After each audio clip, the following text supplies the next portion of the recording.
It's not the good times that define a person, but how they react in the bad times. And the same can be said for the markets. This week, we're going to discuss positive actions that one can take in negative market cycles.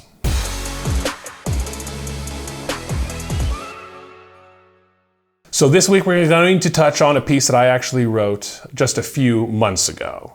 But before we do that, we asked Jake to give us kind of a state of the address here, where we're at with the market. So maybe a 30-second quick market update, and then we'll jump into some of our key points. Yeah, absolutely. Obviously, this year has been met with a lot of volatility. We've discussed that in numerous commentaries already. Not only is inflation staying at 40-year highs, the supply chain is continuing to remain disconnected. The Fed is raising interest rates and again announced today that they're going to be continuing to do that. And then the big unknown going into the year was what was going to happen with Russia. And as we've seen, that has become more complex and ever evolving by the day. Yeah. What that has led to is, first and foremost, the S&P 500, largest 500 companies in the US by market cap, is down over 12% year to date. The NASDAQ 100, so those high-flying tech stocks for the last few years, are actually down 20% year to date. And the one that we can usually count on to hold up during these times, US bonds. So the BARC egg, or the index that we look at to kind of track the bond market for the US, is actually down 10% year to date. So there really hasn't been a lot of good news in the market here in the short term. So Ben, talk to us about why, even in these scarier times, we need to stick to the plan. Absolutely. And I think that old adage of those who fail to plan to fail is very true. And it's not necessarily because they don't have a plan, it's because they don't have direction. I think at the end of the day, it's like you have to know what you value and what the direction is, right? And so with a plan, and when we run these plans, right, they're based off of 1,000 historical time periods in the market, right? 1,000 algorithms behind the scenes based on true historical time periods.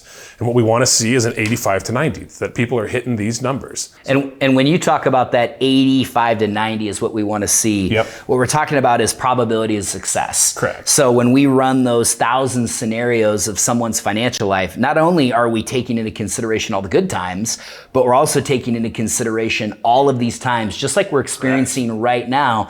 And we want to see if we did nothing, still 85 to 90% of the time, we're hitting those marks that we want to hit. Absolutely. And these plans are based off of, again, your value, your goals, the things that you've gone and as a couple, a family, an individual identified as being the most important to you, right? Because at the end of the day, it's not what's the market's doing. It's can I or can't I take the trip with my family, send my kids to school, stay in the home I want to stay in, provide for myself and my family. Part of that is if people don't know what their financial plan, like what direction they're going, all they're going to see is that the market's down 12, 29, 10%, whatever it might be down, and that they're that percentage away further from their goals, right? And the things that they hold near and dear to their heart. And that is a very emotional thing that can cause you to make some bad decisions. So the idea is you want to go back to the plan and have that be a reminder to you that the things that you value are not 10% off. You're still on track. You can still accomplish those goals and those things that are important to you. And look back at those periods, because to Jake's point, this was based on 1,000 different time periods. Negative time periods included tech bubble burst, 2008, oil embargo in the 70s, like a lot of negative time periods that this plan made it through, that you made it through. And if you've lived through those time periods, look back and dig deep emotionally to say, how did I feel during that time period? What was my reaction during that time period? And if you stuck to it, you're going to realize that ultimately you came out successful on the other end of it. Yeah. And to that point, even though we know that we should always stay the course and stick to the plan, we also know that the same part of the brain that's triggered when you're in mortal danger also gets triggered when you lose money. The rational brain can act very irrationally during those times. That's why we've been having a lot of conversations with clients right now around sticking to the plan and understanding that there may be things we can take advantage of right now. So for example, I'm talking with a lot of you, clients in general, as has been and the other advisors, about this may be that time frame where we've hit a point in the market where it's a good time to make those contributions. fund the Roths, do a Roth conversion. It may also be a good time where if you're sitting with cash on the sidelines, there's a lot of disconnects in the market that we can take advantage of. And no, that may not mean just buying into stocks. There is actually a lot of attractive options in bonds as well. And as we come out of what are these somewhat historic disconnects, we can take advantage of those things. Tying it back to the plan, understanding that, yes, I am okay right now. The worst thing I can do is sell, because that's the only way that we would ever lock in a loss, is if we actually sell, and seeing how we can take advantage of these disconnects in the market. Well, and not only that, but I think it's knowing that not all bonds, not all stocks are created equal. So just because you see the S&P's off 12% doesn't necessarily mean that all stocks are off 12% or all bonds are off 9, 10%, right? So there's varying degrees of risk. And also, I think another thing to be very cognizant of is that when we say put cash to work, that doesn't necessarily mean that we're going all in at one particular time. We're not making one call. We're talking about dollar cost averaging in possibly over a multi-month period of time, or whatever you agree based upon your risk tolerance with your advisor is going to work best. Yeah, absolutely. I think the big thing is sticking to that plan and understanding that there are times to be tactical.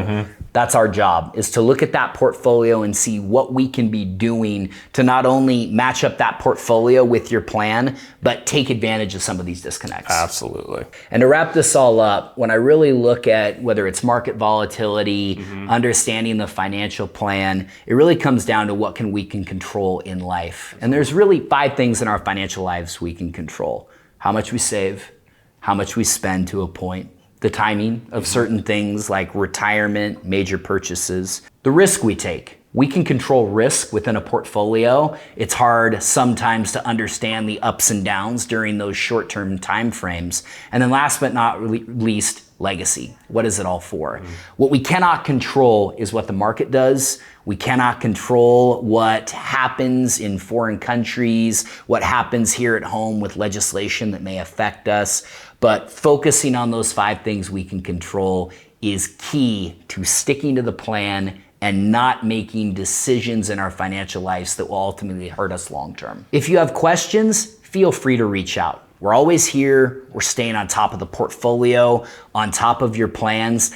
And if you just need a moment of reassurance or someone to kind of talk you through some of those scary headlines you're seeing, reading the news, that's what we're here for. Thank you for your time today, and we'll talk to you soon. Thanks.